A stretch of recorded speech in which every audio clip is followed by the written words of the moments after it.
존경하는 국민 여러분, 더불어민주당 대표 이재명입니다. 저는 이미 여러 차례 대통령과의 회담을 제안했습니다.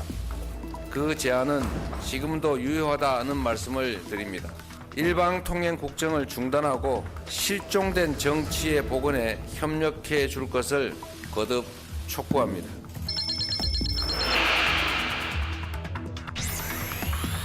보고를 받고 우리 비대위원장실 앞에서 합시다. 저희 국회의원 규탄한다! 규탄한다! 누구를 왜 안 뽑습니까? 이렇게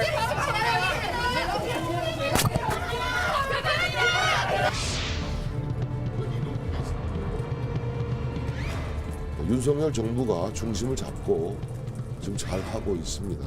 대통령과의 면담 얘기도 나왔다고 하는데 대통령이 지금 범죄 피의자와 면담할 때는 아니라고 생각합니다.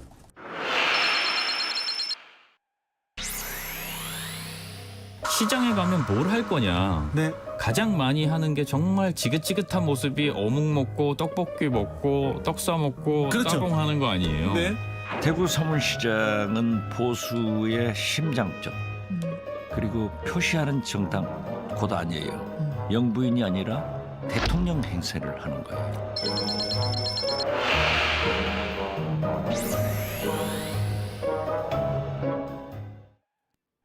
국가대표 정치뉴스쇼 5시 정치부회 시작합니다. 조금 전 영상에서도 봤습니다만 민주당 이재명 대표가 오늘 신년 기자회견을 열었고요. 대표에 취임한 이후에 첫 번째 공식 기자회견이라고 할 수 있는데 여러 가지 얘기가 나왔습니다만 잠시 후에 좀 알아보도록 하고요. 네. 다시 영수회담을 제안을 했네요. 네, 그렇습니다.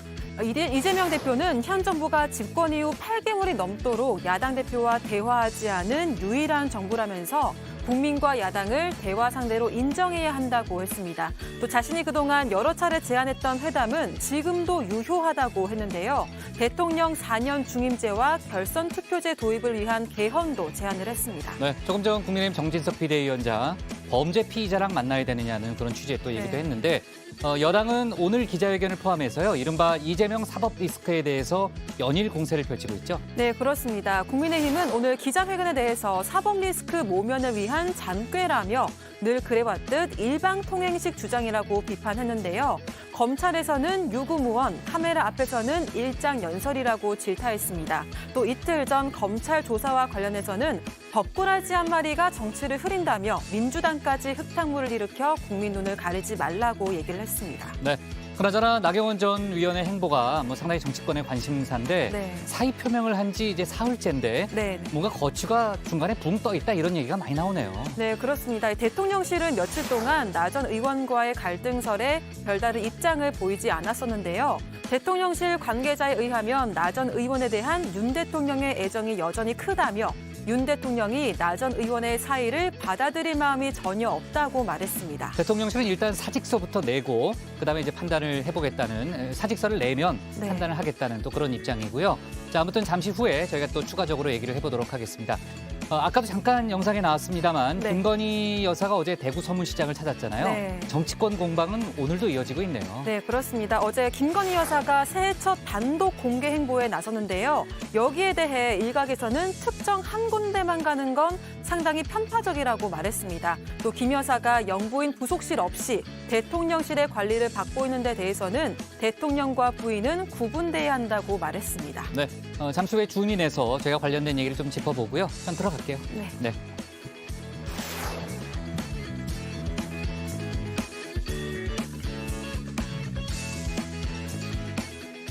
자, 반갑습니다. 오늘 회의는요. 류 실장 박마커 유채커 조멘토 백반장 김현숙 소통역사 그리고 정치부의 애청자 정의원 분들과 함께하겠습니다. 자, 오늘도 속보 실시간 반영하면서 열어놓고 회의를 진행하죠. 회의가 진행되는 동안에는 소통반장 백반장이 정의원 분들의 의견을 챙길 예정인데요. 네. 백반장, 네. 잘 지냈어요 오늘? 잘 지냈습니다. 네. 응답하라 다정의 주제는 뭡니까 오늘? 네, 오늘의 주제는요. 조금 전에 말씀드린 것처럼 민주당 이재명 대표가 오늘 신년 기자회견에서 대통령 4년 중임제를 제안했습니다. 오늘은 여기에 대해서 정의원분들의 생각을 나눠볼 예정인데요. 유튜브에 정치부의 실시간을 검색하시면 댓글 보내실 수 있습니다. 많은 참여 부탁드립니다. 정의원분들의 다양한 의견 잠시 후에 알아보도록 하고요. 유한울의 뉴스픽5부터 오늘의 정치부회의 출발하겠습니다.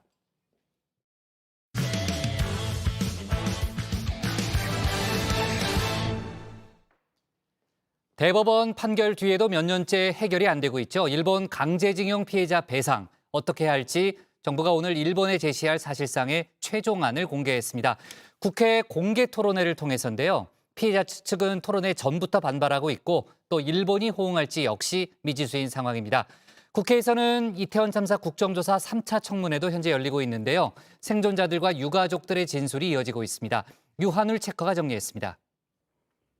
네, 5시 하면 다정해 정의원들의 뉴스 큐레이터 울체커입니다. 목요일에 뉴스픽5 바로 들어갑니다. 네, 오늘 준비한 소식은요. 답정너 토론회, 눈물의 청문회, 공장 수술 노후, 3년 안에 전면 중단입니다.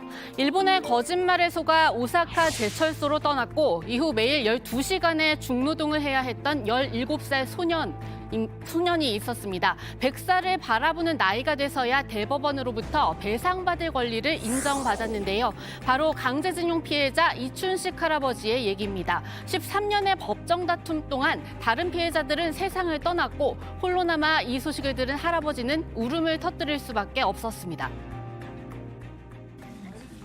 였는데 오늘 나 혼자 나와서 이렇게 내가 마음이 슬프고 눈물이 많이 나오고 멍때리고 울고 싶고 마음이 아프고 서운하다고 같이 이렇게 넘어갔었지만 오니 더 기쁜 거 있네.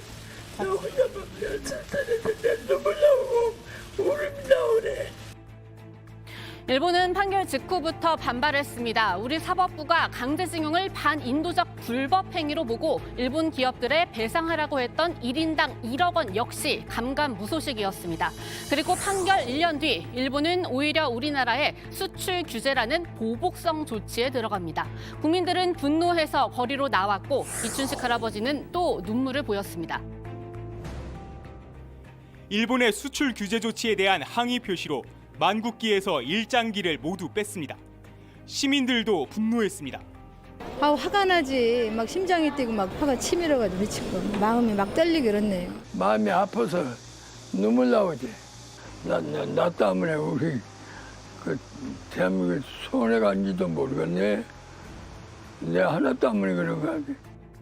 그 뒤로도 시간은 계속 흘렀고 정권은 바뀌었습니다. 하지만 할아버지는 물론이고 대법원이 확정 판결을 내린 강제징용 피해자 15명의 배상 문제는 여전히 해결이 안 됐죠. 그리고 이 배상 문제는 한일 외교 현안이 잘 풀리지 않을 때면 일본이 문제로 삼는 지점이 돼버렸습니다. 이 성사되지 않았던 지난 9월 한일 약식회담, 당시 일본 언론이 가장 관심을 보인 것도 바로 강제징용 배상입니다. 우리 발표에는 언급되지 않았던 강제징용 문제가 등장했습니다. 앞서 회담 성사 여부를 결정지을 주요 쟁점이라고 분석해드린 바 있죠. 日韓の首脳が着席して対面するのはおよそ2年10ヶ月ぶりです。韓国側からは拉致問題の解決に向け支持が表明されたということです。また元徴用工の問題などの懸案解決に向けては協議を加速させることで一致しました。 네, 비슷한 시기 우리 정부는 민관 협의회 차원의 배상 방안 논의 사실상 마무리한 상태였습니다. 피해자들이 원하는 일본 가해 기업의 자산으로 직접 배상을 받는 방안 불가능할 것 같으니 다른 방안들을 고심해 왔던 건데요. 오늘 사실상 최종안이 공개됐습니다. 국회에서 열린 공개 토론회를 통해서입니다. 일부 피해자와 대리인단이 보이콧한 상태였습니다. 토론회 자료 외교부가 보안상의 이유를 들어 공개하지 않은 것을 문제 삼은 겁니다. 민주당도 같은 이유에서 토론회에 참석하지 않았는데요. 이 때문에 원래 한일의원연맹 차원에서 주관하려던 오늘 행사, 연맹 회장인 정진석 국민의힘 비대위원장 이름만 올린 채 열렸습니다. 정 위원장은 비대위원들을 대동하고 토론회장에 나타났습니다. 토론자로 참석할 분들에 대해서 발제문도 보내지 않는, 그럼 들러리 세우겠다는 그런 야바이판, 세상에 듣도 보도 못한 야바이판이다. 이런 식으로 미봉하고 이런 식으로 야바이판으로 덮어버릴 수 없다 생각합니다. 우리 국민들이 용서하지 않을 것입니다. 역사가 심판할 것입니다. 이렇게 반쪽짜리 토론회가 된 가운데 정부가 공개한 구상을 좀 살펴볼까요?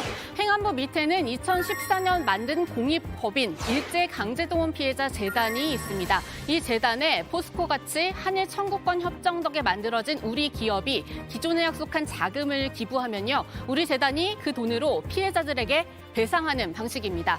그렇다면 일본 가해 기업들은 어떻게 되느냐 궁금하실 텐데요. 정부는 우리가 먼저 변제를 시작하면 일본이 호응하는 방식으로 기부에 동참할 거라고 설명하고 있습니다. 한때 구상권 청구 같은 강제적인 수단도 고려했지만 일본이 찬성할 리가 없죠. 2018년 대법원 판결 이후 4년 이상 진척이 없는 상황에서 일단 법적인 관점에서 현실적인 방안을 찾자는 취지였습니다. 검토를 거듭할수록 핵심은 어떤 법리를 택하냐 보다 피해자들이 제3자를 통해서도 우선 판결금을 받으실 수 있다. 받으셔도 된다는 점에 있다고 생각하게 되었고 네, 현실적인 방안이다. 정부 측은 거듭 강조하는데요. 이렇게 되면 불법 행위 인정한 대법원 판결에 따른 이행이 아닌 일본의 자발적 참여라는 구색을 갖춰주는 셈이 됩니다. 거기에 피해자들 입장에서는 배상보다도 더 중요한 문제가 있죠. 바로 일본과 일본 가해 기업의 인정과 사과일 텐데요. 정부는 이 역시도 불가능해 보인다고 오늘 사실상 못 박았습니다. 최선의 방안은 일본 정부가 법적 책임을 인정하고 일본 기업이 배상하는 방안입니다. 그러나 그것이 힘들다는 것은 일본을 상대로 오랜 시간 싸워온 피해자분들께서 더 잘 알고 계셨습니다. 다음은 일본의 기업이 참여하고 사과하는 방안입니다. 이 또한 현재까지는 어려워 보입니다. 정부 측은 앞으로 피해자들의 의견을 듣고 설득해 나가는 과정도 밟겠다고 했는데요. 피해자들은 당연히 반발할 수밖에 없습니다. 이 반발을 예상해서 정부가 오늘 발제문을 미리 공개 안 한 것 아닌가 이런 의심도 거둘 수 없는 입장입니다. 그리고 재단은 이미 이런 방식의 배상이 가능하도록 정관까지 바꿔뒀습니다. 오늘 토론에 최종 의견을 수렴하는 자리라고는 하지만 사실상 답정너라는 의심을 피해가기 어렵습니다. 사실 답정너 상황이지 않나 싶습니다. 이미 결론은 정해져 있는 것 같고요. 그 결론을 통과시키기 위한 통과 의뢰 자리, 형식적인 자리로서의 토론회를 준비하고 있지 않나 싶은 생각이 들었습니다. 그래서 일본 측의 사죄나 일본 측의 출연이 없이 이렇게 진행된다면 내가 왜 그 돈을 받아야 되느냐. 나는 불우이웃돕기 대상자는 아니다라는 취지입니다. 그리고 정부안 피해자 측이 지적하는 부분이지만 철저히 일본의 선의에 기대는 방식입니다. 일본은 과연 이 안을 받아들이고 기부라는 행동으로 옮길까요? 정부도 여당도 일본에게 이 부분은 확실하게 묻겠다고는 하고 있습니다. 하지만 일본 아사히 신문의 보도에 따르면 일본은 이미 한일 청구권 협정 이행으로 할 일은 다 했다는 생각입니다. 지금 문재인 정부 내내 한일 간의 대화가 단절됐습니다만 윤석열 정부 들어서 다시 양국 관계를 정상화시키려는 노력을 지금 기울이고 있습니다. 물론 그렇다고 해서 과거사 문제를 얼렁뚱땅 수습할 생각은 전혀 하고 있지 않습니다. 정진석 위원장은 그러면서도 1998년 김대중 오부치 선언 수준으로 한일 관계를 회복해야 한다고도 강조했는데요. 결국 한일 관계 개선에 더 방점을 찍는 듯하죠. 윤석열 대통령도 마찬가지입니다. 그 이유 중 하나로 한미일 안보 협력이 중요한 시기란 점도 들고 있는데요. 그렇다고 해도 어제 외교부 국방부 업무보고에서 나온 일본의 방위비 증액 두둔 발언은 논란의 여지를 남깁니다. 일본도 이제 머리 위로 IRBM이 날아다니니까 자기들도 이제 방위비 증액하고 소위 반격 개념이라는 것을 이제 국방 계획에 집어넣기로 하지 않았습니까? 그 누가 뭐라 그러겠습니까? 평화헌법을 채택하는 나라가 어떻게 그런 걸 할 수 있냐 하지만 아예 머리 위로 미사일 날아다니고 핵이 올 수도 있는데 그거를 막기 쉽지 않습니다. 두 번째 픽은 눈물의 청문회입니다. 시작하기 전부터 진행하는 내내 우여곡절이 참 많은 이태원 참사 국정조사입니다. 수많은 우여곡절 끝에 낮 2시부터 3차 청문회가 열리고 있습니다. 야당에서 출석을 주장했던 이상민 행안부 장관, 또 여당에서 주장했던 신영현 민주당 의원, 여야는 한 발씩 물러나 둘 다 나오지 않았습니다. 그리고 공청회 형식입니다. 그래서 오늘 자리한 사람들은 참사 유가족과 생존자, 지역 상인들입니다. 유가족과 생존자분들을 모시고 의견을 들을 수 있게 의사일정을 합의해 주신 여야 간사님들께 깊은 감사를 드리고, 어려운 용기를 내어 이 자리에 나와주신 유가족 생존자분들과 지역 상인 여러분께도 진심을 다해 경의를 표합니다. 우리 사회에 다시는 이러한 참사가 반복되지 않기를 기원하며 오늘 회의를 시작하겠습니다. 네, 생존자 김초롱 씨가 제일 먼저 진술에 나섰습니다. 준비해온 발언을 차분하게 읽어 내려가기 시작했는데요. 그러다가 울컥하기 시작한 지점, 바로 정치권의 2차 가해 발언을 조목조목 짚어나가면서입니다. 저는 강한 사람입니다. 심리 상담도 자발적으로 잘 받고 있습니다. 그렇기 때문에 악성 댓글이나 온라인에서 사람들이 하는 말이 저를 힘들게 하진 않았습니다. 저에게 2차 가해는 장관, 총리, 국회의원들의 말이었습니다. 참사 후 행안부 장관의 첫 브리핑을 보며 처음으로 무너져 내렸습니다. 예전에 비해 특별히 우려할 정도의 인파는 아니었고 경찰 병력을 미리 배치해 해결할 수 있는 문제는 아니었다. 저는 이 말을 놀러 갔다가 죽은 사람들이다라고 받아들였습니다. 네, 김 씨는 인간에 대한 이해가 조금도 없고 아직까지 뭐가 잘못됐는지 깨닫지 못하는 자신의 무지함과 비열함에 스스로 열등감을 가져야 한다, 이렇게 꼬집기도 했습니다. 김 씨는 정치권을 향해 이렇게 일침을 가하기도 했는데요. 우리가 사는 이 나라는 그렇게 후지지 않았습니다. 재난 컨트롤 타워가 없는 것도 아니며 시스템이 붕괴되지 않았습니다. 우리는 좋은 시스템을 갖추고 있고 참사 현장에서 본 모두는 삼류가 아닌 인류였습니다. 삼류는 그 위에서 시스템을 잘 돌아가게 지휘를 하지 못한 사람들입니다. 참사의 원인은 유흥과 밤문화, 외국 귀신 파티 문화가 아닙니다. 참사의 유일한 원인은 군중 밀집 관리의 실패입니다. 발언을 이어받은 다음 생존자는 현장에서 직접 경험한 초동 대응의 실패를 생생하게 증언했습니다. 올해 결혼을 앞둔 예비 신랑이었던 생존자는 예비 신부와 함께 이태원에 잠시 들렀다가 15분 만에 참사를 당했습니다. 인파에 떠밀려 손을 놓친 예비 신부를 현장에서 잃었다고 본인을 소개했습니다. 구조 인원도 부족하여 사람들을 눕히는 공간도 협소하여 구조 활동은 매우 더디었습니다. 초기 대원은 어떤 신고를 받고 출동했으며 왜 소수 인원만 출동하였는지 의문입니다.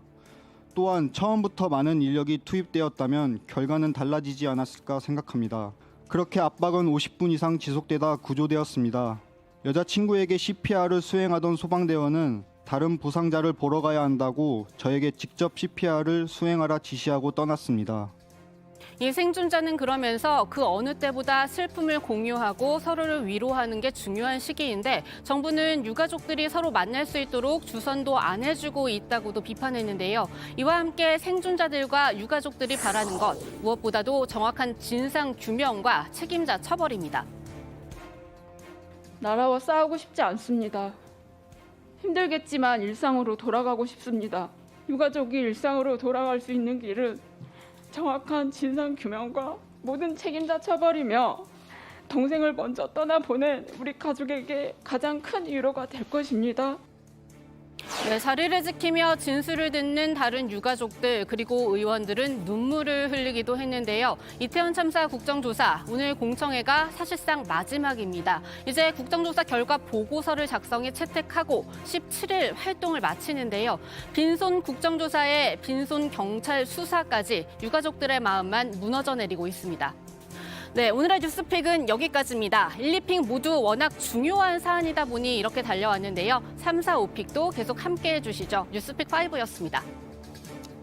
네, 정부가 오늘 공개한 강제동원 피해자 배상안 파장이 오늘도 컸고 앞으로도 좀 이어질 그런 분위기라고 볼 수 있는데 오늘 토론회에서 고성이 많이 터져나왔다는 거죠. 네, 오늘 이제 토론회 도중에 이제 방청석에서 수시로 고성과 항의가 이어졌습니다. 이 매국노, 소시오패스 같은 단어도 나왔는데요.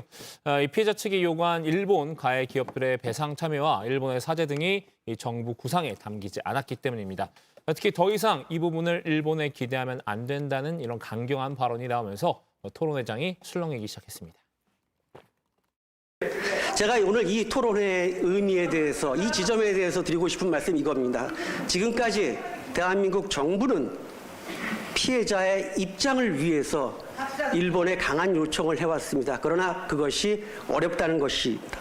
따라서 오늘 이 자리는 일본 측을 설득하는 것이 아니라 이제는 피해자들, 국내 한국의 피해자들을 설득하겠다라는 국면 전환의 장이라고 하는 것이 제 판단입니다. 분명한 사실은 오늘의 이 자리가 박홍규 교수님 한 30초 정도에 정리해 주세요. 네, 현장 분위기 저희가 충분히 짐작할 수 있을 그런 상황이었고요. 강제동원 지원재단 측에서는 오늘 배상안을 뒷받침할 특별법 제정까지 제안하고 나섰다는 거죠. 네, 그렇습니다. 심규선 일제 강제동원 피해자 지원재단 이사장이 발제 중에 공개적으로 제안을 했는데요. 배상 문제, 이 대법원 최종 판결이 나온 피해자 15명의 문제만이 아니라 고령의 다른 피해자 그리고 피해자 유족들의 문제인 만큼 아예 특별법을 만들어야 한다고 했습니다. 직접 들어보시죠. 피해자들은 그만큼 초조합니다. 그런 피해자들의 문제를 포괄적으로 해결할 수 있는 유일한 방법은 특별법 제정밖에 없습니다. 피해자 대표들을 만나며 그런 사실을 확인하게 된 저로서는 15명의 문제를 맡게 된다면 물론 그 문제를 해결하기 위해 당연히 노력해야 하겠지만 재단과 저희 역량을 수십만 피해자의 염원인 특별법 제정에 경주해야 하는 것이 당연한 책무라고 생각하게 되었습니다. 네, 심 이사장은 특별법 제정을 위해서 재단 내에 연구 지원팀을 만들 예정이고 또 예산도 배정했다고 했는데요. 하지만 이 특별법 제정을 장담할 수 없다는 입장도 함께 밝혔습니다. 네, 특별법 제정을 확실할 수 없는 이유, 전례가 있기 때문입니다. 2019년 문희상 당시 국회의장도 관련한 특별법 제정을 추진한 적이 있는데요. 한일 양국 기업의 자발적 기부금으로 재단을 만들어서 강제동원 피해자들에게 위자료를 지급하는 내용이었습니다. 하지만 그때도 일본 정부의 사과와 배상 요구 등에 대한 내용이 포함되어 있지 않다는 이유로 비판을 받았고요. 결국 국회를 통과하지는 못했습니다. 네. 피해자를 충분히 설득하는 그런 과정이 어느 때보다 필요한 그런 상황인데요. 앞으로 속보 과정을 저희가 속보도 충분히 좀 챙겨보도록 하겠습니다. 자, 3, 4, 5픽으로 넘어가 볼게요. 박마커가 3픽할 거죠? 네, 제가 평소 같으면 유체커가 또 이제 3, 4, 5픽을 맡겼다라고 한마디 했을 텐데. 또 한마디 했을 거죠. 네, 오늘은 1, 2픽이 상당히 무겁기 때문에 인정하겠습니다. 알았습니다. 네. 바로 3체커. 근데 박마커가 인정하면 다 해결이 되는 거예요? 제가 인정을 하면 좀 달라지죠, 분위기가. 그래요? 네. 알았어요. 네. 저니까요. 네. 네, 3체커 박마커입니다. 그래픽 보시면 이제 그 3픽의 내용은 공장 수술 노입니다. 2016년 이제 수술을 받다가 과다 출혈로 숨졌죠. 고 권대희 씨를 방치해서 숨지게 한 이 성형외과 원장 장모 씨에 대해서 법원이 징역 3년에 벌금 1,000만 원형을 확정을 했습니다. 장 씨 등은 이 권 씨가 바닥에 흥건할 정도로 피를 흘리는 위급한 상황에서도 이 필요한 조치를 제때 취하지 않아서 이 사망에 이르게 한 혐의를 받았는데요. 병원의 이 공장식 시스템으로 당시 다른 수술을 하고 있었기 때문에 이런 일이 일어난 것으로 드러났습니다. 이 일은 이제 수술실 CCTV 설치 논쟁을 불러온 그런 사건이기도 한데요. 병원의 책임을 묻기 위해서 이제 그동안 고군분투했던 권 씨의 어머니 이나금 씨는 제2의 권대의가 없도록 유령 대리수술, 공장 수술을 멈춰 달라라고 호소했습니다. 네. 혼자 얘기하고 혼자 웃고 또 이제 더듬거리니까 이제 그 유 실장이 계속 웃더라고요, 지금. 비웃더라고요. 박마커를. 네, 아까 방송 전에 유채커한테 문제 제기를 하다가 유채커한테 되게 세게 혼났거든요. 아, 그래요? 네, 그래가지고 네, 알았습니다. 깨갱하는 네, 모습. 좋아요. 네. 자, 다음 픽은 조멘토가 하죠. 예, 다음 큐언도 주시죠. 네, 3년 안에입니다. 이사 등의 사정으로 일시적으로 2주택자가 되는 경우가 있죠. 이런 2주택자, 이제는 3년 안에 기존 주택을 팔면 1주택자에게 주어지는 세제 혜택을 받을 수 있습니다. 원래 2년 안에 팔아야 했던 걸 오늘부터 1년 더 연장하는 건데요. 기재부는 금리 인상과 주택시장 침체로 거래량이 감소하면서 주택 처분이 일시적으로 곤란해진 2주택자의 불편을 해소하기 위한 조치다. 이렇게 설명을 했습니다. 금매 등으로 인한 시장 충격을 최소화하기 위한 것이라고도 덧붙였습니다. 네, 좋습니다. 마지막 픽은 유체커죠. 네, 제가 해보겠습니다. 전면 중단으로 가져왔는데요. 우리 시간으로 어젯밤 9시쯤 미국 전역의 항공기 이륙이 전면 중단됐습니다. 이 백업 시스템을 가동했는데도 문제가 해결되지 않았다고 하는데요. 약 2시간 동안 항공기 1,300편이 결항되고 9,200편의 운항이 지연되는 초유의 사태가 벌어졌습니다. 9.11 테러 이후 처음 있는 일에 다들 놀란 가슴을 쓸어내렸는데요. 미국 연방항공청은 파일 손상 때문에 중단된 거라면서 사이버 공격 가능성을 일축했습니다. 이 재선 출마 결정을 앞둔 바이든 대통령, 이러한 대형 악재에 전면적 조사를 수행하라 빠르게 지시를 내렸는데요. 또 이 항공대란의 여파로 제가 참 좋아하는 아이돌 그룹인데요. 뉴진스가 제때 귀국하지 못해서 국내 스케줄을 취소했다는 소식도 함께 들어와 있습니다. 네, 유체커가 좀 문화연예계 쪽으로 좀 박식하네요. 네, 제가 좀 관심이 많습니다. 그래요? 네, 좋아요. 자, 오늘 고른 원픽은 뭡니까? 네, 오늘의 원픽입니다. 강제징용 배상 일본 대신 재단이 피해자 측 사죄 책임 어디에?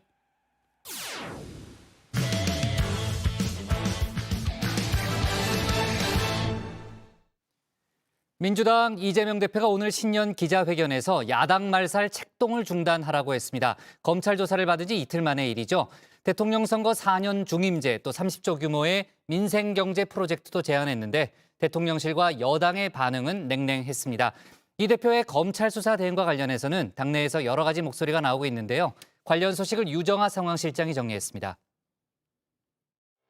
올해로 87년 헌법체제가 36년째를 맞습니다. 이제 시대가 달라졌고 국민은 변화를 요구합니다. 이미 수명을 다한 현행 대통령 5년 단임제를 4년 중임제로 바꾸어서 책임 정치 실현 그리고 국정 연속성을 높여야 합니다. 네, 민주당 이재명 대표 취임 후 첫 정식 기자회견이었죠. 오늘 신년 기자회견에서 대통령 선거 4년 중임제 개헌 카드를 꺼내들었습니다.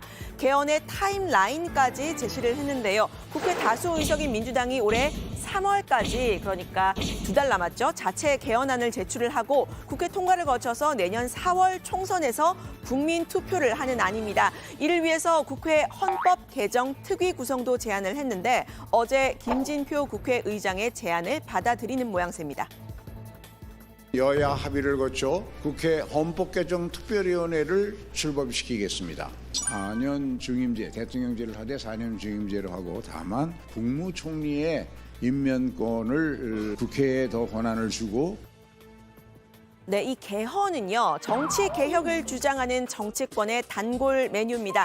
필요성은 다들 인정을 하지만 마치 고양이 목에 방울 달기라고 할까요? 현실화하기가 쉽지가 않은데요. 새 정부 초기에 힘이 있을 때 이 개헌을 딱 해야 되는데 다른 이슈들을 블랙홀처럼 빨아들인다 이런 점 때문입니다. 윤석열 대통령도 바로 이 점 때문에 올해 초 개헌에 대해서는 부정적인 입장을 피력했는데요. 같은 인터뷰에서 윤 대통령은 정치 개혁의 방안으로 이 중대 선거구제라는 걸 이제 내놨는데 여기에 대해서는 이재명 대표가 오늘 부정적인 대답을 내놨습니다. 중대 선거구제는요, 한 지역구에서 한 명을 뽑는 현행 소선거구제 대신에 선거구를 좀 조정을 해서 한 지역에서 2명에서 4명씩 뽑는 제도입니다. 소선거구제는 전부 아니면 전무로 가다 보니 선거가 너무 치열해지고 진영이 양극화되고 갈등이 깊어졌다. 중대 선거구제를 통해서 대표성이 좀 더 강화되는 방안을 검토해 볼 필요가 있다. 중대 선거구 제도만이 유일한 방안이냐에 대해서는 회의적이고 그 문제를 해결하는 데는 권역별 비례대표제와 같은 다른 방법들도 많이 있기 때문에 다만 제 일감으로는 저는 대통령제는 소선거구제와 친하고 중대선거구제는 내각제와 좀 친한 제도 아닌가. 네, 같이 이 정치 개혁을 말했지만요. 윤석열 대통령과 이 대표 완전 동상이몽인 셈입니다. 이 대표는 윤 대통령과 정부 정책에 대해서는 한층 더 강하게 비판을 했는데요. 그럼에도 불구하고 이 발언 직후에는 대통령과의 만남, 영수회담을 다시 한번 제안했습니다. 일방적이고 폭력적인 국정을 중단해야 합니다. 야당 말살 책동 또한 그만두시기 바랍니다. 정부가 추진하는 소위 3대 개혁도 검찰의 영장 집행처럼 우격다짐으로 밀어붙이다가는 성과도 없이 거센 반발만 살 우려가 있습니다. 네, 이 대표의 최근 일정 숨이 가쁩니다. 그저께 검찰에서 12시간 조사를 받은 데 이어서요. 어제는 하루 종일 인천 지역에 민심 투어를 했고 오늘 기자회견까지 연 겁니다. 이 대표의 정치 개혁 제안, 민생 관련 메시지에도 불구하고 기자들의 관심은 이 대표의 검찰 수사에 쏠렸는데요. 검찰의 추가 소환이 있으면 여기에 응할 거냐? 또 대선 때 말했던 불체포 특권 폐지 입장은 유효하냐 이런 질문이 나왔는데 이 대표는 모두 부정적인 답변을 내놨습니다. 지금의 검찰 수사가 아니라 정치라고 했습니다. 세상 일이라는 것은 앞으로 어떤 일이 벌어질지 모를 만큼 매우 다양하고 혼란스럽기 때문에 가정을 해서 말씀을 드리면 끝이 없을 것 같습니다. 경찰이 적법하게 권한을 행사한다면 당연히 수용하겠지만 경찰복을 입고 강도 행각을 벌이고 있다면 과연 어떻게 판단할지 지금은 검찰 그 자체가 권력이 되면서 수사를 하는 것이 아니라 정치를 하는 상황이라는 점들을 여러분께서도 고려해 주시길 부탁드립니다. 네, 이미 검찰 수사에 대해서는 윤 대통령을 겨냥해서 최고 수위의 비판을 내놓고 있는데 도둑이라는 표현까지 썼죠. 우리가 왕을 뽑았습니까? 무엇을 뽑았지요? 일꾼을 뽑았지요. 주어진 권력을 국가 공동체를 위해서 공적으로 써야지요. 사적 복수의 공적 권한을 사용하면 이게 도둑이지 공무원입니까, 여러분? 네, 이 대표의 이런 거듭된 반발에도 검찰의 시계는 흐르고 있습니다. 검찰은 성남FC 의혹뿐 아니라 대장동 의혹과 연계해서 이 대표의 신병 처리를 고민 중인 것으로 알려지고 있는데요. 오늘은 대장동 패밀리 5명 모두를 이해충돌방지법 위반으로 추가로 재판에 넘겼습니다. 유동규 전 본부장 등 성남도시개발공사 일원들이 이 내부 비리를 이용해서 이 김만배 씨와 남욱 변호사 등의 이런 민간 사업자가 선정이 되도록 했고 또 총 7,880억 원 상당을 취득하게 했다. 이런 혐의를 적용했습니다. 대장동 사업의 승인권자죠. 정진상 전 실장, 김용 전 부원장은 물론이고 이재명 대표까지도 기소될 가능성이 높아졌다는 분석이 나왔는데요. 이미 이 대표 측근인 이 두 사람 모두 구속이 된 상태죠. 측근이 구속된 데 대해서 유감 표명 있어야 하는 것 아니냐 이런 질문도 오늘 기자회견에서 나왔는데 이 대표는 이렇게 말했습니다. 녹취록이라고 하는 분명한 근거를 놔두고 그에 상치되는 번복된 진술에 의존해서 어떤 의사결정을 하는 것에 대해서 매우 타당하지 않다 이렇게 생각하고 있습니다. 네, 대장동 의혹 외에도요. 이 대표의 변호사비 대납 의혹에 연루된 쌍방울 김성태 전 회장도 태국에서 검거가 됐죠. 8개월간 도피 생활을 해온 김 전 회장이 어느 정도로 입을 열지 이 검찰 수사에 관심이 쏠리는데요. 일단 김 전 회장의 검거 당시 사진을 보면 아마 이 사진 많이들 보셨을 텐데 강하게 거부하거나 항의하는 모습은 아닌 듯합니다. 골프장에서 이제 붙잡혔다고 하는데요. 김 전 회장은 이 도피 생활 내내 호화 도피 생활을 이어온 것으로 보도가 되고 있습니다. 일단 오늘 태국 현지에서 불법 체류 여부를 판단하는 재판이 열리는데요. 그 결과를 보면 이 수사에 임하는 김 전 회장의 태도도 좀 가늠해 볼 수 있다는 분석이 나옵니다. 불법 체류를 만약에 인정을 한다면 태국에서 바로 추방이 돼서 빠른 소환이 가능하고요. 수사에 협조적일 가능성도 높아 보이는데요. 만약에 불인정을 할 경우에는 정식 재판으로 넘어가고 6개월 이상 소환이 늦어지고 또 수사에도 비협조적일 것으로 보입니다. 민주당에서는 이 소환 시점이 언제가 됐든 김 전 회장의 입이 판도라의 상자가 될 수 있다. 이런 위기감도 나오는데요. 7월 이후 올해 하반기 내지 내년 초에 귀국을 한다? 그러면 이건 총선 앞두고 어마어마한 악재지요. 그게 지금 사실은 가장 두렵습니다. 제일 상상하기 힘든 거고 여당에서는 이 상황을 즐긴다는 얘기까지도 있습니다. 지금. 네, 지도부가 총출동했던 이 대표의 검찰 소환에서 보셨듯이 이 대표의 사법 리스크에 대해서 민주당 똘똘 뭉치는 분위기입니다. 검찰이 야당 대표를 소환한 건 초유의 일이라는 점, 이 단일 대우를 유지하게 하는 촉매제가 되고 있는데요. 이해찬 전 대표가 직접 나서서 야당을 탄압하는 검찰의 망신주기라고 말했습니다. 우리나라 말에 선무당이 사람 잡는다는 말 있잖아요. 그런 사람들하고 맞으면 정치 신호등을 볼 줄 모르는 파란불인지 빨간불인지 노란불인지를 볼 줄 모르는 생명들이 결합된 카르텔이기 때문에 말로 이치로 설명하기는 어렵습니다. 네, 검찰은 이 쌍방울 그룹 비리 의혹을 수사하면서 이 전 대표의 사무실도 압수수색한 바 있는데요. 이해찬 전 대표는 이재명 대표에 대한 구속영장을 청구하는 건 말도 안 된다고 말을 했습니다. 영장이 청구되고 만약에 발부까지 된다면 거의 파탄이 날 수 있다고도 경고를 했는데요. 지금 이재명 대표가 아주 다음 차기 주자로서 유력하고 또 그 지지하는 사람들이 염원이 거기 다 실려 있고 받아들일 수 없는 터무니없는 그 행위를 한다면 그 분노가 가만히 있겠습니까? 네, 실제 이 대표의 지지자들도 잠정적인 행동을 개시했습니다. 이 대표의 출석에 동행한 민주당 의원 31명 그리고 원외 인사들의 명단을 공개를 한 건데요. 폰에 저장을 해두고 내년 총선에 보자 이런 제안을 했습니다. 팬클럽 제명인의 마을에 올라온 글인데요. 댓글에는 명단에 빠진 이름을 지적하거나 또 수박들 지켜보고 있다 이런 댓글이 달리기도 하는 모습이었습니다. 하지만 비명계에서는 민주당 지도부 총출동을 한 그 모습뿐만이 아니라 포토라인에 섰던 이 대표의 공개 소환 자체를 비판하는 목소리가 나왔는데요. 조홍천 의원은 이 조국 전 장관 사태 때 주장했던 포토라인 폐지를 민주당이 스스로 되살렸다는 취지로 말을 했습니다. 당당히 응하겠다고 했을 때 비공개 소환을 한 다음에 나 갔다 왔다. 그렇게 얘기할 것이다. 이러고 저러고 뭐 했는데 그거 아무 문제 아니더라. 이게 문제 없다.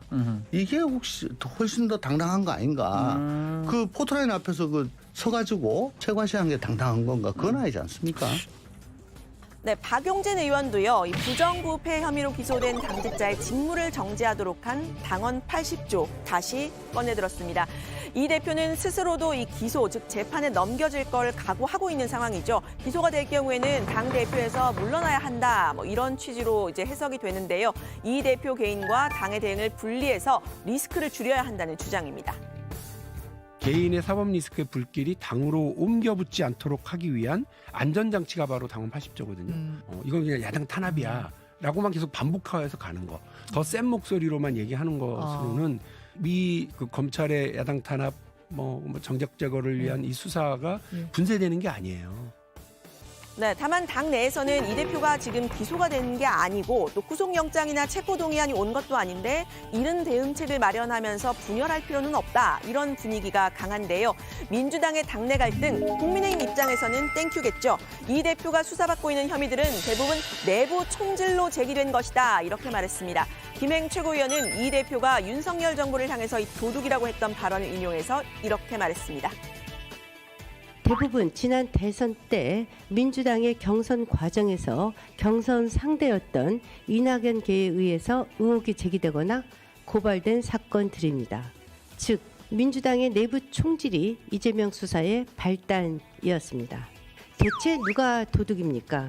정적 제거의 음모는 대체 누가 꾸몄습니까? 네, 우군이 필요한 이 대표 역시 당내 갈등 우려하고 있습니다. 어제 인천의 민심경청 투어 자리에서 이 지지자들을 향해서 직접 수박 금지령을 내렸습니다. 수박들이라서 그런 소리 하지 마십시오. 아무리 차이가 우리 안에 커도 우리가 싸워 이겨야 될 상대와의 차이만큼 크겠습니까, 여러분? 좋은 점을 보면 친구가 되고 나쁜 점을 보면 적이 되는 것입니다. 네, 이재명 대표의 개헌과 영수회담 제안 등에 대해서 대통령실과 국민의힘은 부정적인 반응을 보였는데요. 관련 소식 들어가서 이야기를 해보도록 하고요. 이 대통령 4년 중임제에 대해서는 관련 댓글, 의견 유튜브 댓글창에 남겨주시면 다정한 백반장이 소개를 해드리도록 하겠습니다. 오늘 발제는 이렇게 정리합니다. 개헌 제안 이재명 대표, 관심은 검찰 수사에. 쌍방울 김성태 전 회장 귀국 시점 주목. 네, 마지막에 유 실장이 얘기했던 대로 국민의힘은 지금 이제 이재명 대표의 검찰 수사와 관련해서 연일 공세를 펴고 있는 상황이죠. 네, 맞습니다. 정진석 비대위원장은 이 대표가 제3자 뇌물 혐의가 적용된 미르재단과 이 성남FC 후원금 의혹이 다르다고 했는데 뭐가 다르냐 이렇게 반박했습니다. 또 이 대표가 과거에 시장의 직권을 이용해 관내 업체에 수억, 수천만 원을 갈취했다면 그날로 구속돼야 마땅하다고 썼던 글을 찾아내면서 그때는 맞고 지금은 틀리냐고 했는데요. 또 검찰이 제시한 증거에 대해서 정진상 실장이 그랬냐, 몰랐다라고 했던 진술까지도 문제를 삼았습니다. 직접 들어보시죠. 이재명 대표는 측근을 하면 정진상 정도는 돼야지라고 입버릇처럼 말했습니다. 검찰 추궁으로 궁지에 몰리자 최측근마저 도마뱀 꼬리 자르듯 손절해 버렸습니다. 법꾸라지 한 마리가 대한민국 정치 전체를 흐리고 있습니다. 민주당까지 함께 흙탕물을 일으켜서 국민의 눈을 가리지 말기 바랍니다. 이재명 대표는 이제 정면 돌파를 선언한 그런 분위기인데요. 검찰 수사 이틀 만에 신년 기자회견을 전격적으로 진행을 했네요. 그렇습니다. 제가 발제에서는 뭐 정치개혁, 개헌 이런 얘기를 주로 전해드렸는데 그거 네. 외에도 사상 최악의 무역 적자, 또 수출 감소 전망을 좀 제시를 하면서 30조 규모의 긴급 민생 프로젝트도 제안을 했습니다. 전월세 보증금의 이자를 지원하고 신용이 낮은 서민들이 제도권 대출을 받을 수 있도록 정부가 보증하는 내용 등이 좀 포함이 됐는데요. 국정 기조를 전면 전환해야 한다 이런 주장을 펴면서 내각 쇄신도 주장을 했습니다. 직접 들어보시죠. 경제 라인을 포함해서 내각을 대폭 쇄신해야 합니다. 김진태 사태를 수수방관해서 자본시장을 붕괴 직전까지 몰아간 것만으로도 교체 사위는 이미 차고 넘칩니다. 참사 내각이란 지탄을 받고 있는 총리와 각 부처 인사들도 개편해야 될 것입니다. 국민의힘은 오늘 기자회견에 대해서 사법 리스크를 모면하기 위한 잔꾀다 이렇게 평을 했죠.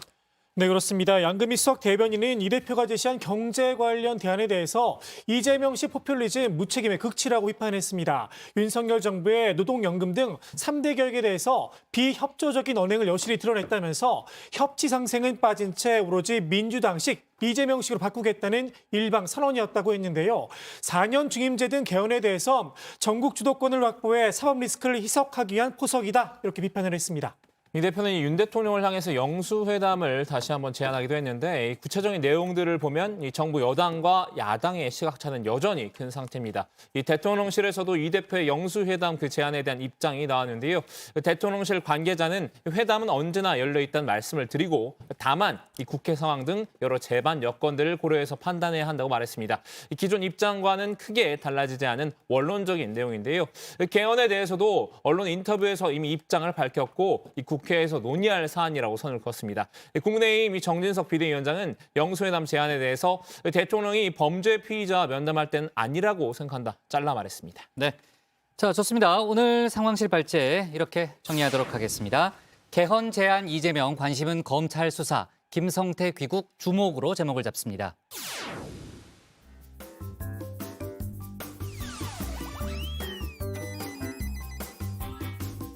네, 안녕하세요. 정치부회의의 소통시간 다정한 백반장입니다. 네, 여러분 다음 주면 설날이죠. 음식도 준비해야 되는데 올해 설날 차례상 준비 비용이 대형마트에서도 전통시장에서도 지난해보다 모두 올랐다고 합니다. 그래서 오늘은 알뜰한 살림 정보를 하나 가져왔는데요. 서울시가 내일부터 24일까지 설날을 맞아서 전통시장 108곳에서 최대 30% 할인 행사를 진행한다고 합니다. 시장마다 온누리 상품권과 생필품 증정 행사도 준비한다고 하니까요. 참고하셔서 알뜰하게 장 보시면 좋겠습니다.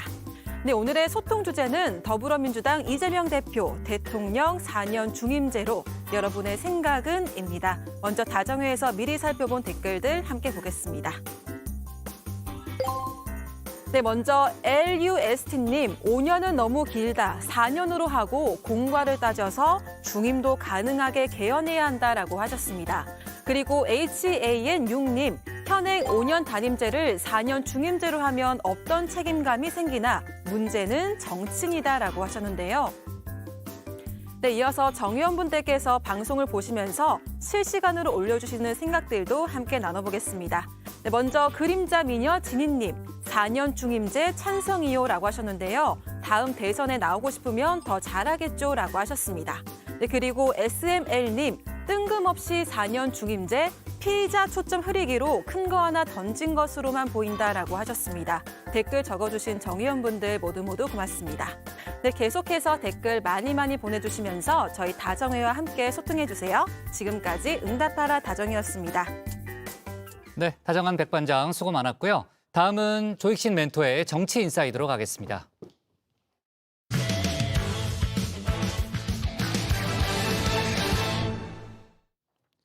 나경원 저출산고령사회위원회 부위원장이 대통령실에 사의를 표했죠.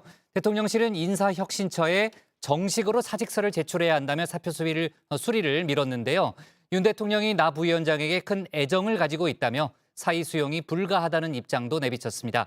친윤계에선 윤 대통령이 당대표에 도전하지 말라는 메시지를 낸 거다, 이런 해석을 내놨는데 관련 내용을 정치 인사이드에서 짚어봤습니다.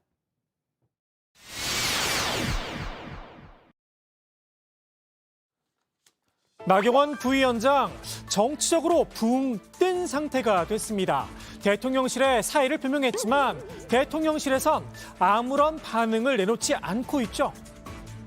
혹시 사표는 수리가 되셨는지 궁금합니다. 아직 공식적인 통보를 못 받았고요. 사퇴인 듯 사퇴 아닌 사퇴한 상태가 된 건데요. 대통령실의 입장, 언론을 통해 흘러나왔습니다. 사퇴를 하려면 공식적으로 인사혁신처에 사직서를 제출하라. 여기에 윤석열 대통령의 재가도 있어야 한다는 겁니다. 윤 대통령의 뜻도 함께 전했는데요. 나 부위원장에 대한 애정이 여전히 크다면서 대통령이 사의를 받아들일 마음이 전혀 없다고 밝혔습니다. 친윤계에서 당대표 경선에 나서지 말라는 뜻이다. 즉각 주석을 달았죠. 지금 이 대통령님의 애정이 있다, 사의 표명 고려하지 않는다는 것은 저출산 고령사회위원회에서 더 열심히 하라는 뜻이거든요. 그렇죠. 근데 그걸 거스르고 인사혁신처로 가서 사표를 낼 어떤 정치적 동력이 있을까? 저출생과 기후 문제, 당 대표직보다 중요하다. 마치 약속이나 한 듯 한 목소리를 내기도 했습니다. 당 대표도 물론 역할이겠지만 나는 뭐 대부분 다 당 대표 같은 건 사실 지금 시대에 맞지 않다고 생각하는 사람이기도 하고, 당 대표보다 훨씬 중요한 역할이 있다. 이게 기후와 인구라고 하는 저출산과 기후 위기가 이게 대한민국의 문제뿐만이 아니라 인류의 문제인데 여기에 대해서 성과를 내면 이 당 대표로서 총선 잘 이끈 것 이상의 또 환호와 박수를 받을 수 있기 때문에. 나 부위원장은 전대 출마 여부가 주 이슈로 떠오르며 스포트라이트를 한 몸에 받고 있죠.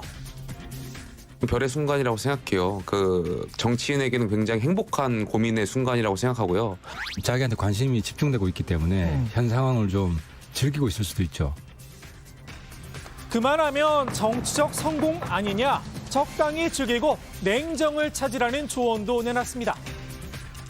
이제 그녀의 입에 모두가 기다리고 있는데 그것만도 이제 정치적으로 성공했다. 냉정도 굉장히 중요한 거고 열정도 굉장히 중요한 건데 그 사이에서 잠깐 이렇게 삐끄덕하면 이게 꼬여요. 윤석열 정부의 성공을 위해서 매진하겠다고 하셨으니까 얼마든지 결자 해지할 수 있는 능력을 갖춘 분이다. 결자 해지. 당대표 출마는 이만 접고 주어진 일이나 열심히 하라는 겁니다. 반면 나 부위원장이 이제와 포기하긴 어렵다는 분석도 있죠. 지지율 1등만큼이나 당대표 선거에 나올 명분은, 확실한 명분은 없다라고 생각하고요. 그럼에도 불구하고 안 나온다면 그게 더 이상한 거라고 생각해요. 안 나올 명분은 없다라고 저는 생각되고요. 정치인 나경원 입장에서 당심의 부름을 외면할 수는 없겠다라는 겁니다. 여기에 당원들 사이에선 나 부위원장에 대한 동정론도 일고 있다고 합니다. 나경원 의원 같은 경우에는 사실은 이제 어떻게 보면 오히려 더 당의 터줏대감이잖아요. 윤 대통령이나 윤 핵관들보다 훨씬 더 정통성이 있다고 그래도 사람들이 생각하죠. 유승민 의원까지는 모르겠지만 나경원 의원까지 이렇게 하는 거는 너무한 거 아니야. 사실 이제 그동안 이런 게 있는 거죠. 실제로 나 부위원장이 대통령실과 마찰을 빚긴 했지만 국민의힘 지지층의 지지세는 여전했는데요. 30.7%가 나 부위원장을 당대표감으로 꼽았죠. 다른 당권 주자들을 오차 범위 밖에서 여유 있게 따돌렸습니다. 당심이 나 부위원장에게 가 있다. 친윤계는 이 역시 인정하지 않았는데요. 여론조사 이거는 사실 우리 당원 명부로 가지고 하지 않는 이상은 의미가 없습니다. 아, 그런가요? 예, 당원 명부로 하는 여론조사가 아니라 그냥 여론조사 자기는 국민의당을 지지한다, 지지층이다. 일반 민심에 이어 국민의힘 지지층도 배제하겠다는 걸까요? 이번 국민의힘 전대 당원의 축제가 아닌 당원만의 축제인지도 모르겠습니다. 그렇다고 순수 당원들만의 마음, 친윤계가 바람하지 않는 대로 김기현 의원에게 가 있는 걸까요? 그것도 아니라는 전언이 들려옵니다. 말 안 해도 눈빛만 봐도 알 수 있도록 당 지도부를 잘 구성해야 이게 선발이 척척 맞아서 돌아간다. 이 사람이 너무 윤을 업고 지내는 거예요. 눈빛만 봐도 안다든지 뭐 하든 너무 대통령을 파는 설사 대통령하고 그런 관계를 하더라도 당원들은 지금 질리는 거예요. 내가 수도권에 몇 지역에 당원들 모임이 있어서 가봤더니 당원들은 다 저런 사람이 어딨냐고요.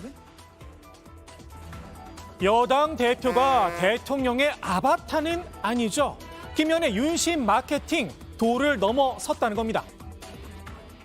당신을 향한 나의 사랑은 무조건이야. 당신을 향한 나의 사랑은 특급 사랑이야.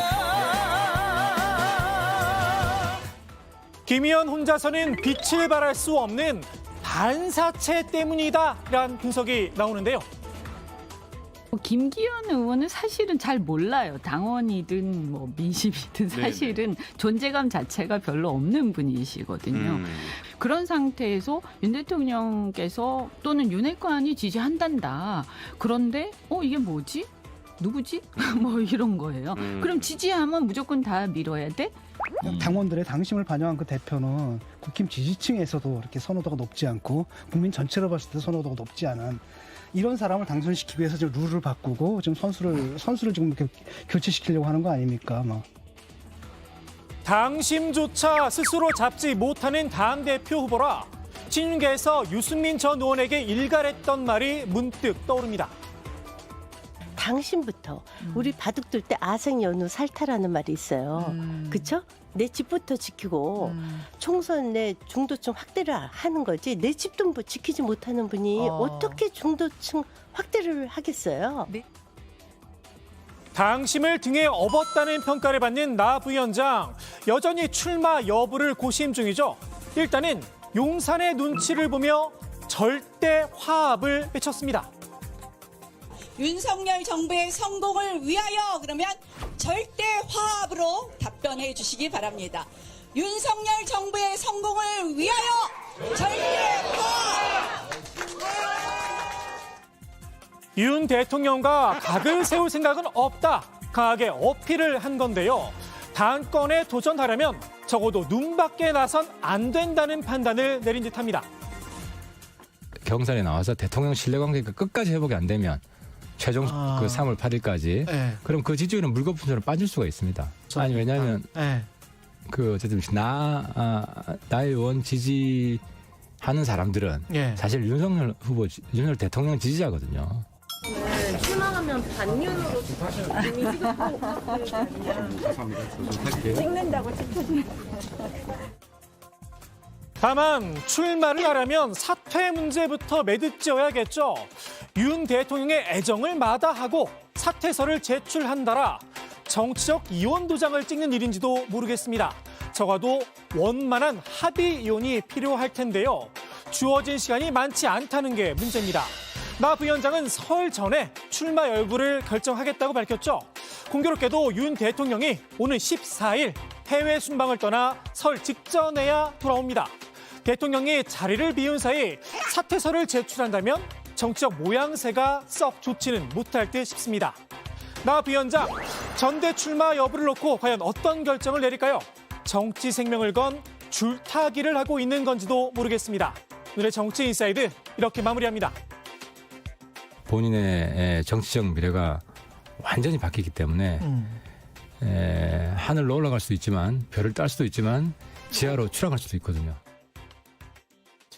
안철수, 윤상현 의원을 중심으로 이른바 수도권 연대론이 일고 있잖아요. 그쪽에서는 또 나경원 전 의원에게도 러브콜을 보내고 있는 그런 상황인데 또 김기현 의원의 이른바 김장연대를 향해서는 영남 자민연이다, PK 연대다 이렇게 공세를 폈는데 김기현 의원이 이에 대해서 입장을 오늘 내놓은 게 있죠. 네, 그렇습니다. 김 의원은 강하게 비판했는데요. 수도권도 지방의 당대표도 아닌 대한국민의힘 당대표다라면서 대한민국 전체를 아우르고 있는 전국 정당이 당대표가 되겠다고 하는 사람에게 지방색을 씌우자고 하는 것 자체가 매우 부적절하다고 생각한다고 이렇게 날을 세웠습니다. 수도권 전략이라는 건 그 당이 일을 잘하는 것이라면서 당대표가 출신 지역이 어디냐 이렇게 판단한다는 건 그야말로 유치원 아이들 같은 아주 유치한 발상이라고도 말했습니다. 네, 이렇게 반박은 하지만 또 영남 자민련이라는 비판을 김기현 의원 입장에서도 정면 돌파해야 될 필요성이 있는데 오세훈 시장을 비롯한 국민의힘 소속 시도지사들을 잇따라 만날 계획이라는 거죠. 네, 맞습니다. 김 의원은 어제 부산에서 박형준 부산시장과 김두겸 울산시장 그리고 국민공감 속 의원 23명과 만찬을 가졌는데요. 15일에는 오세훈 서울시장과 서울 중구에서 막걸리 회동에 나설 걸로 알려졌습니다. 수도권 현안에 대해 오 시장의 조언을 구하는 자리로 알려졌습니다. 또 정치권에선 오 시장이 사실상 김 의원을 지지하고 나선 게 아니냐 이렇게 해석이 나오는데요. 김 의원은 그 외에도 국민의힘 소속인 김태흠 충남 지사와 이장우 대전시장, 박완수 경남지사와의 만남도 조율 중이라고 합니다. 네, 김기현 의원이 아까 영상 보니까 북도 치고 또 어퍼컷 세리머니까지 하는 그런 장면을 봤는데 광폭 행보를 펼치고 있죠. 친윤계 사이에서는 이제 대세는 김기현이다 이런 발언이 또 공개적으로 나오는 그런 상황인데 김기현 의원이 아까 이제 발제에서도 거론됐던 나경원 부위원장을 만날 생각이 있다고 했다면서요? 네, 그렇습니다. 이제 김기현 의원은 오늘 영남지방자치연구원 개소식에 참석을 했는데요. 이 휴대전화에 나경원 미팅 전화 요망이라고 쓴 글이 이 뉴스원 카메라에 포착이 됐습니다. 김 의원은 내가 나 부위원장을 만나야겠다고 계획하고 있는 것이라면서 이 바쁘니까 해야 할 일을 메모했다고 설명했는데요. 나 부위원장과 통화를 했느냐 그런 질문에는 필요한 사람들과 전화도 하고 만나기도 해야 한다면서 누구랑 어떻게 이야기했다고 다 얘기할 수는 없다. 상대방의 입장도 있다고 밝혔습니다. 네. 자, 권성동 의원 소식이 오랜만에 좀 나왔는데 하와이 한인회가 주관하는 미주 이민 120주년 기념식에 참석한다는 거죠. 그렇습니다. 권성동 의원은 미주민 120주년 기념식에 참석해서 윤석열 대통령의 축사를 대독할 예정이라고 밝혔는데요. 지난 1903년 1월 13일 하와이에 도착한 102명으로부터 시작된 미주 한인의 역사가 120주년을 맞이한다면서 특유의 성실함과 끈기, 인내로 미국사에서 핵심 구성으로 성장을 했고 한미 간 단단한 연결고리가 되어주신 재미 한인회의 발전에 기여하고자 한다. 이렇게 방문 취지를 설명했습니다. 오늘의 정치 인사이드 이렇게 정리하도록 하겠습니다. 사의 수용 불가, 윤 대통령 애정 커, 나경원 결자 해지, 정면 돌파로 제목을 잡겠습니다. 다음은 박준우 마커의 주민입니다.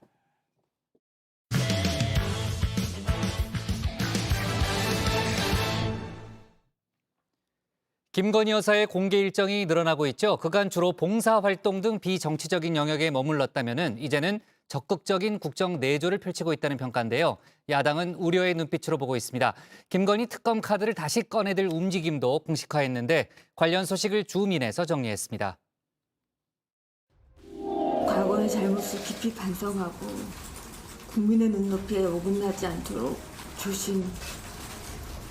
조심하겠습니다. 앞으로 남은 선거 기간 동안 조용히 반성하고 성찰하는 시간을 갖겠습니다. 그리고 남편이 대통령이 되는 경우라도 아내의 역할에만 충실하겠습니다. 남편이 대통령이 되는 경우에도 아내의 역할에만 충실하겠다던 김건희 여사. 최근 들어 완전히 달라졌습니다. 이 잠수함 모드에서 유람선 모드로 바꿨다고 해야 될까요? 아내의 역할이 아니라 이제는 영부인의 역할을 할 때가 왔다고 생각한 모양입니다. 어제 이 보수 텃밭인 대구를 단독으로 찾았죠. 서문시장 곳곳을 돌며 쇼핑도 하고 시민들과 인사를 나눴는데요. 이 부창 부수인가 봅니다. 이 떡볶이와 어묵 먹방을 찍기도 했습니다.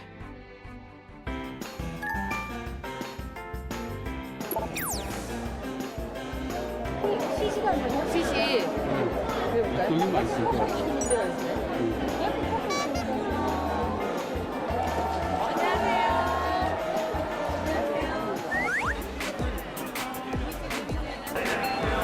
너무 맛있는데? 감사합니다. 여기가 어떻게 제일 인기 있어요? 어떻게 이렇게 만드시는 거예요? 잘 못 보시거든요. 만든 거예요? 납작만두는 어떻게 제일 맛있어요? 이건 어떤 거예요? 요거는 삼각만두. 서문시장에서만 판매하는 겁니다. 요게 삼각만두. 이것도 주세요.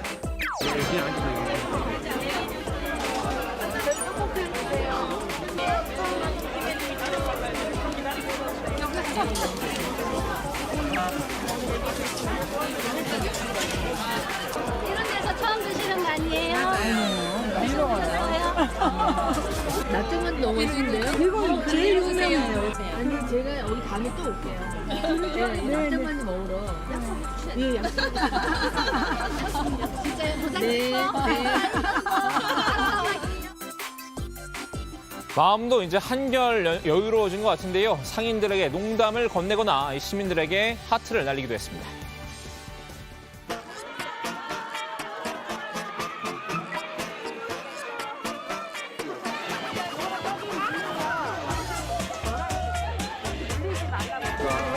안녕하세요. 네. 너무 예뻐요. 이런 거 담요예요? 네, 담요 새로 나왔는데 저것도 하나 주세요. 저거 다 하니까. 네, 알겠습니다. 너무 많이 비싼가요? 아니, 안 비쌉니다. 5만 원 1번 마무리는 1번, 2번 되고요. 시장에는 막 5만 원? 네, 5만 원입니다. 팔아야지. 네, 이동하시죠. 일단 드셔보시고 후회하시면은 바꿔줘요? 대구로 가지고 오세요. 이제는 윤석열 정부가 집권 2년 차가 되니까 이제 김 여사도 시동을 걸 때가 됐다라고 판단한 걸까요? 이 도이치모터스 주가 조작 등 각종 의혹으로 그간 행동에 제약이 있었는데요. 한동안 조용한 내조를 내세웠지만 지난해 말부터는 이 기조가 깨졌습니다. 지난달만 해도 20건에 가까운 공개 일정을 소화할 정도로 이 광폭 행보를 보이고 있는데요. 올해 들어서는 더욱 활발합니다. 이 정치권 인사들이 대거 참석한 신년 인사회와 문화예술인 신년인사회, 신년음악회 등의 윤 대통령과 동행을 했었죠.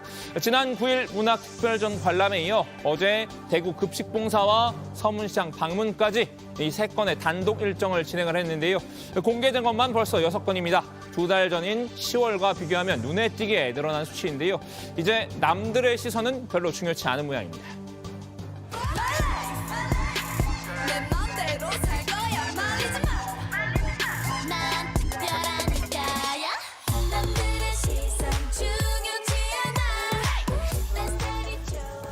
특히 김 여사가 이 본격적인 국정 내조를 시작했다는 데 주목할 필요가 있습니다. 여태까지는 주로 취약계층을 챙기거나 봉사활동을 하는 비정치적인 행보에 집중을 해왔죠.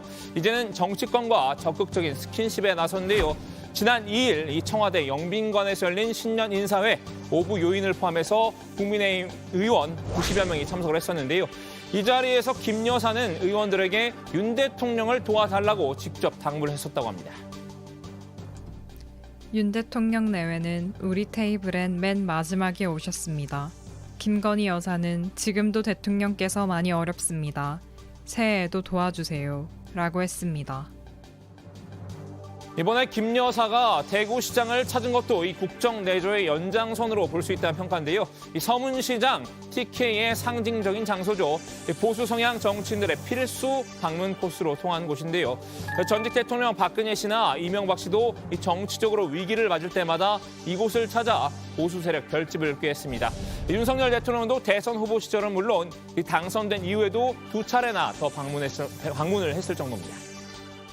제가 어렸을 때도 우리 서문시장과 대구 시민 여러분들 생각하면 힘이 납니다, 여러분. 오늘 제가 기준 받고 가겠습니다. 김 여사의 이 서문시장 방문은 여당의 전당대회에 개입하기 위한 목적이라는 시각도 있습니다. 김 여사가 직접 윤심에 힘을 싣기 위한 의도라는 건데요. 지금 현재 전당대회를 앞두고 윤심을 처음파는 것 아닌가. 지금 전당대회에서 유승민 민심을 받고 있는 TK 출신 아니에요. 당심을 받고 있는 나경원. 둘 다 못 나오게 하잖아요. 그러니까 윤심을 받는 후보를 대표로 당선시키기 위해서는 대구 서문시장을 가서 한번 돌면은 상징적으로 그렇게 생각이 안 될까? 윤 대통령 역시 이 김 여사에게 적극적인 대외 활동을 당부했다고 합니다. 윤 대통령은 한 언론사와 이 10년 인터뷰에서도 이 취임해 보니까 배우자가 생각보다 할 일이 적지 않더라 이렇게 밝히기도 했는데요. 대선 후보 시절 이 제2부속실 폐지를 주장했던 것과는 사뭇 달라진 태도입니다.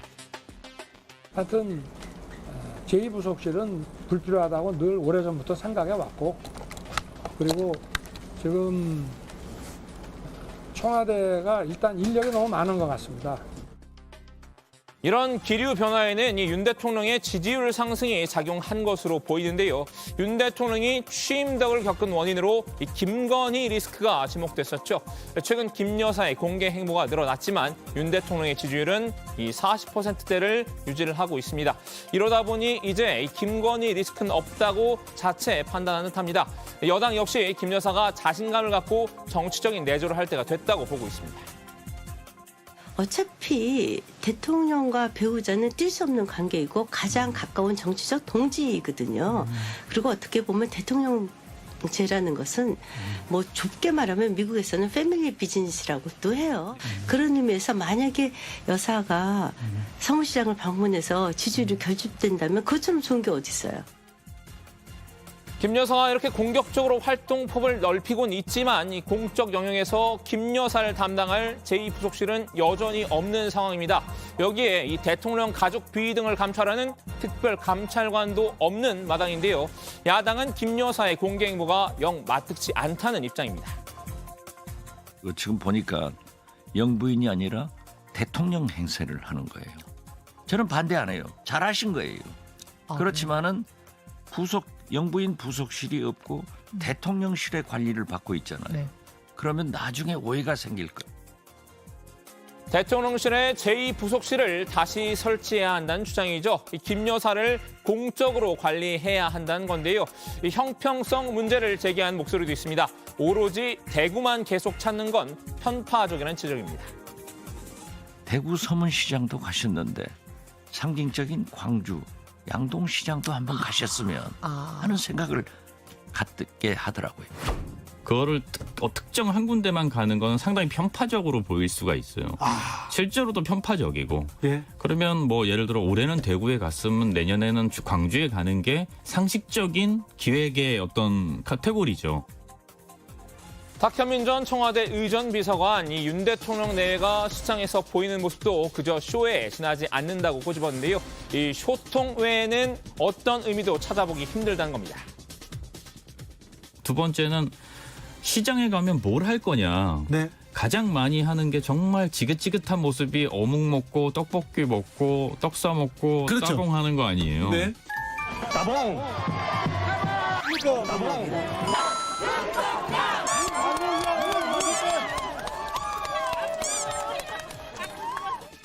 그리고 박수치고